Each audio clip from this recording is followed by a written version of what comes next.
Por que a maconha não tá legalizada? É uma pauta de vocês. Eu acredito que deveria ser, pelo menos. Faz todo sentido.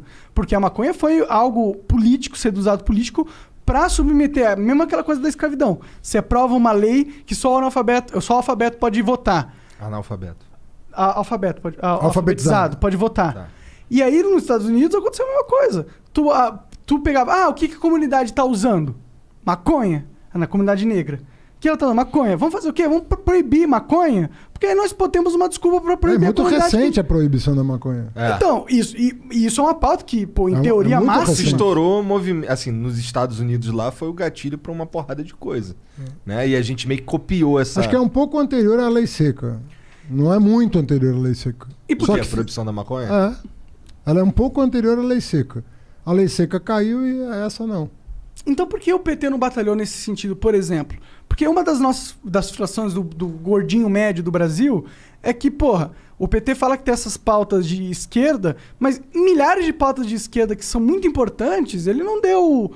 Não lutou, tá ligado? Tipo, ele lutou nessa questão da maconha. Na época, a Dilma deu isenção de impostos para as maiores empresas do mundo, do Brasil, tá ligado? Então, tipo, é meio... Você fala, porra, mano, fala uma coisa... É legal, mas e aí? Eu quero fumar maconha. Eu não posso nem fumar no meu programa minha maconha sem ter que ir lá na polícia, literalmente. Falar com o delegado, responder, dar depoimento. É a situação do meu país agora. Você sabe, tem uma... Primeiro assim, você escolhe as brigas que você vai comprar. Né? E você escolhe com base na tradição que você veio. Né? O que é o Lula? O Lula é um trabalhador, torneiro mecânico, né? Fez curso de torneiro mecânico no Senai, conseguiu um emprego legal, progrediu, que era um bom operário, se tornou uma liderança sindical depois, e aí vocês conhecem a história. A cabeça do Lula é uma cabeça muito do cara que veio do Nordeste com fome, muito, muito, muito. O Lula, eu diria para você que são 3 coisas que marcam muito a formação do Lula. Na minha visão, pode ser que ele ouça isso aqui e fale, porra, você não entendeu nada, né? Porque é ele que tem que dizer dele, mas como eu vejo o Lula com 3 coisas que marcaram a vida dele. A fome, a vinda com a mãe, os irmãos, sem pai, o caramba, né? Do Nordeste, pau de arara, vender amendoim, engraxar sapato, essas coisas, marcou. 2, o fato de não ter estudado, era uma coisa... doída para ele, não ter estudado. 3, o avanço do movimento sindical. A luta dos trabalhadores no movimento sindical. O fato de que a luta permite dividir melhor o produto, o resultado da produção. Eu diria para você que o Lula tem essas 3 coisas muito na cabeça dele, que é a história de vida dele. Veja você que para cada uma dessas angústias, vamos dizer assim, ele fez as maiores ações do governo dele. Combater a fome, ninguém deixar de comer, abrir a porta da educação para o pobre, sobretudo no nível superior, que ele gostaria de ser economista e não é, e que o trabalhador tivesse dignidade no emprego, recebesse um salário mais digno. E no governo dele, todo ano, o trabalhador avançava um pouquinho em umas casas e podia comprar mais, podia viver melhor. É o tal da picanha com a cerveja que ele brinca, né? Uhum. É a vida dele. Ou seja, se ele fosse maconheiro, a maconha estaria liberada. O que eu quero dizer é o seguinte, por que é importante você ser um democrata? Porque você vai se reger muito pela tua história de vida. E por que eu disse para você que era importante um pobre chegar ao poder, muitas vezes? Porque ele carrega com ele uma história de vida que às vezes o rico não tem. Sobretudo o herdeiro. A gente falava aqui de herança agora há pouco, né? Sim, porque o herdeiro não teve que ficar rico. Né? O herdeiro é um caso à parte, porque um self-made man, eu concordo com você, meu pai era um self-made man, acabei de falar. Era um cara que plantava trigo e grão de bico no Líbano e veio aqui ser comerciante na 25 de março. Ele foi considerado, entre aspas, um cara rico, pô. Um cara que só se vestia de cromo alemão, sapato de cromo alemão, terno de casemira inglesa, a melhor tricoline. Meu pai era um cara da roça, elegantíssimo. Você olhava pro cara, parecia um lord inglês. Self-made man. Viveu a vida dele. Curtia bons restaurantes, ganhou, pagava os seus impostos e ganhava dinheiro e tudo bem. Gostava, entendeu? Vamos contar. Mas você leva pro governo a tua realidade, a tua vida. O meu pai adorava o campo. Por quê? Porque até os 24 anos ele pisou na terra, porra. Era a vida dele, a terra. O meu pai, a gente tinha família no interior, todas as férias a gente passava no interior de São Paulo. Por quê? Porque ele via lá, ele ia pra fazenda dos meus tios. Ver o café crescer, ver a laranja crescer, ver a cana crescer, ver o gado engordar. A vida dele. Ele não tá muito ligado a essas pautas de drogas. Então, você tá dizendo. o Lula comprou as brigas que ele achava Que eram importantes pra alma dele, no pela momento. experiência dele, que eram as coisas mais importantes do mundo. Obviamente que se amanhã pinta outro presidente com outra história de vida, vai levar para a presidência outra. Outras experiências, outras coisas Porque concretas. eu entendo essa parada disso. Eu entendo que Você mesmo, se você um dia, sei lá, Não. Não, mas vamos supor que você um dia enche o saco e fala, quer saber? Cansei de Tô ganhar com dinheiro. 40 anos, tô rico, vou ajudar o Brasil. Você é um cara talentoso, você é um cara que chama público, de repente você tem voto pra caramba. Você vai levar as tuas preocupações também pro governo. Mas é que E é uma pauta natural. muito importante essa, tá ligado? Não é Muito só a questão importante. do lazer, de eu poder de lazer, ou porque eu tenho ansiedade. Eu não fumo isso por lazer, de verdade eu não fumo. Mas é uma parada de ansiedade. Você minha. é O quê? muito acelerado. Sou de nossa. insuportável. É insuportável. Sim. E isso aqui me acalma. Então, pelos amigos que você Pô! Não, é por Obrigado, mim, moleque. Mas eles acabam se beneficiando. Mas, tipo, isso é uma coisa. Mas o problema da criminalização das drogas vai muito além. Claro, a gente vê o que está acontecendo. É a questão de. É uma desculpa para você criminalizar o jovem de periferia. É uma desculpa, não é? A maioria das pessoas que estão presas agora é por quê? Por que elas estão presas? Acho que é 1/3. Deve ser tráfico, deve ser algo assim. E é algo que, pô. Não, a e o gente grande não- traficante não está preso. Claro, isso que é que o a gente AS, sabe. deu desculpa. O grande traficante não está preso. Sim, exato. Então, pô, não é uma pauta que tem a ver só, o Lula não é assim. É uma pauta importante até para as pessoas. Tem pessoas perdendo a liberdade. Outra coisa importante, eu ia dizer, primeiro é a tua história de vida. A segunda coisa que te faz comprar as brigas é a chance de sucesso. Sabe? Sim, o Brasil é muito conservador nesse sentido. Muito.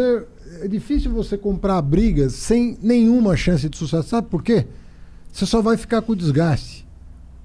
Ninguém vai te cumprimentar porque você tentou. Mas será que se você essa perdeu. tentativa não cria chance no futuro? Olha, a impressão que eu tenho é que essas pautas mais delicadas, que mexem com valores, que mexem com o imaginário das pessoas sobre família, sobre segurança da família, sobre...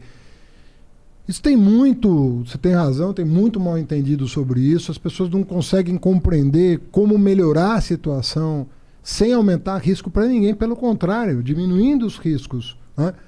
Então tem muita incompreensão sobre isso. E é um processo... O Brasil, certamente, na América do Sul, talvez seja um dos países mais atrasados na discussão dessas agendas. Mas você vê que o nosso Congresso, qual a chance de vingar hoje, na circunstância Será que não atual? tem? Se mostrar o quanto que os gringos estão ganhando dinheiro com essa porra. É Hoje muita no grana. Congresso, É muito zero. imposto, velho. É muito... Sabe quanto de imposto a Califórnia ganha por mês? Só de venda de maconha é 3 bilhões de dólares, meu irmão. Por mês? Por mês. Dá 36 bilhões de dólares No por ano. ano. É, mas é o que eu tô te falando. O Uruguai É do agora mundo, foi nessa mundo. linha. Porque é o É seguinte, que o Uruguai, eu tava falando pra você ele. sabe qual foi o erro do Uruguai também, né?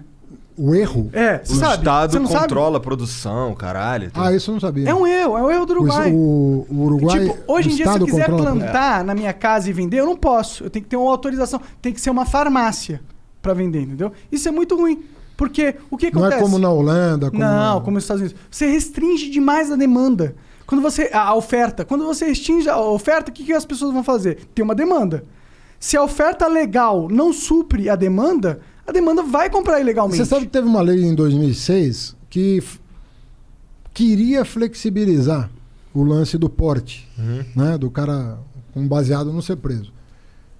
E a lei tinha essa intenção, mas ela foi escrita de um jeito que deu mais poder ainda para a repressão. Ao invés de gerar o efeito contrário, gerou o efeito de merda. reforçar a repressão. E aí você teve mais prisões.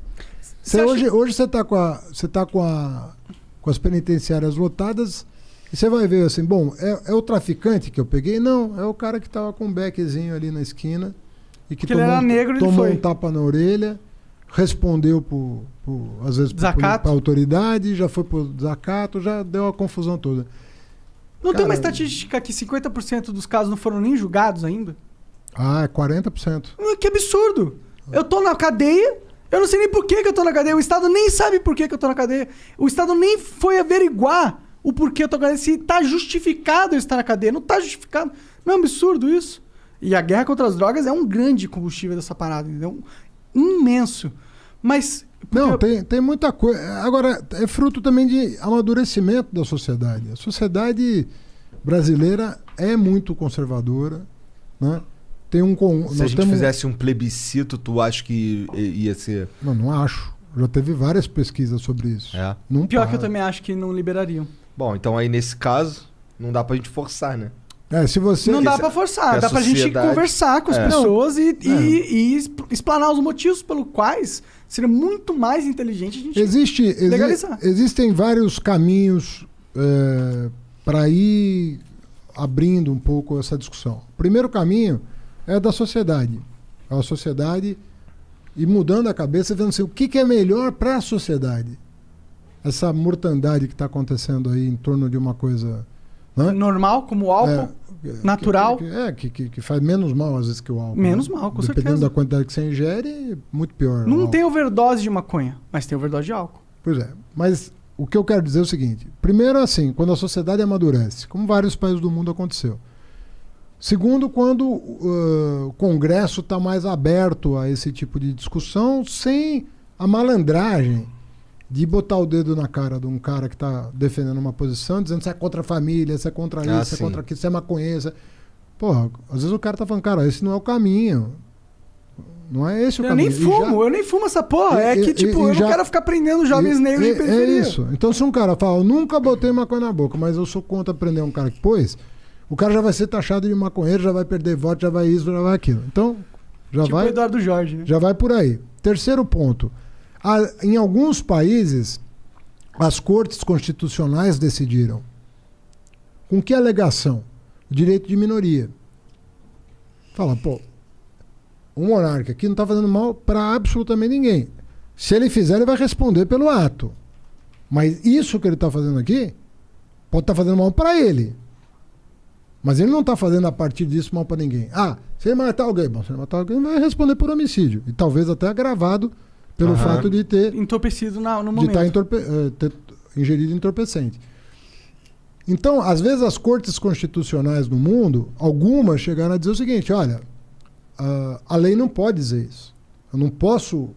Porque o direito individual desse cidadão que não está fazendo mal para ninguém, ele não pode... se ele fizer mal, é outro departamento. Ele vai responder pelos atos dele. Mais do que justo. Entendeu? Então... Que é como é o caso da bebida, então a humanidade está buscando os caminhos, porque você está falando de séculos de repressão, opressão e